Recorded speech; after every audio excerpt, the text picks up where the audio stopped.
මැයි මාස 3 වන දින මිනුවන්ගොඩ අලිගාර් මහා විද්‍යාලයේදී අතිගරු සජිත් ප්‍රේමදාස මහතාගේ සුරතින් මෙසේ විවෘත කරන වගයි.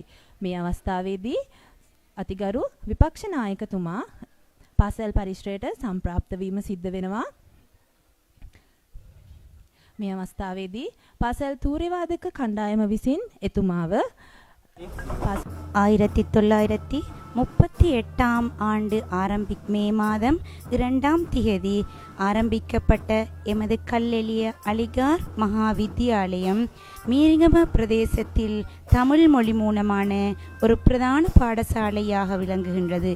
நேற்றோடு 86 வருடங்களை பூர்த்தி செய்த எமது அலிகார் மகா வித்தியாலயத்திற்கு இன்று எமது அரசாங்கத்தின் எதிர்க்கட்சி தலைவர் சஜித் பிரேமதாஸ் அவர்களினால் ஸ்மார்ட் கிளாஸ் ரூம் கையளிக்கும் நிகழ்வு உத்தியோகபூர்வமாக ஆரம்பிக்கப்படும் சந்தர்ப்பம் இது.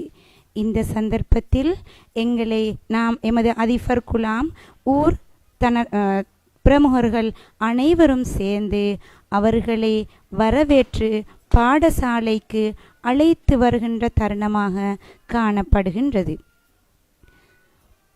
எமது பாடசாலைக்கு சமூகம் தந்த எமது எதிர்க்கட்சி தலைவர் அவர்கள் எமது பாடசாலையில் உள்ள ஆசிரியர்களுடனும் மாணவர்களுடனும் அவரது எதிர்கால இலக்குகள் சம்பந்தமாகவும் பாடசாலையின் முன்னேற்றங்கள் சம்பந்தமாகவும் பல்வேறு விடயங்களை கலந்துரையாடி எமக்கு பாடசாலைக்கு ஒரு வரப்பிரசாதமான ஒரு வகுப்பறையை ஸ்மார்ட் கிளாஸ் ரூமை எமக்கு பெற்று தந்தார்கள் என்பதனை மிகவும் சந்தோஷமாக இவ்விடத்திலே நாங்கள் அறியத் தருகிறோம்.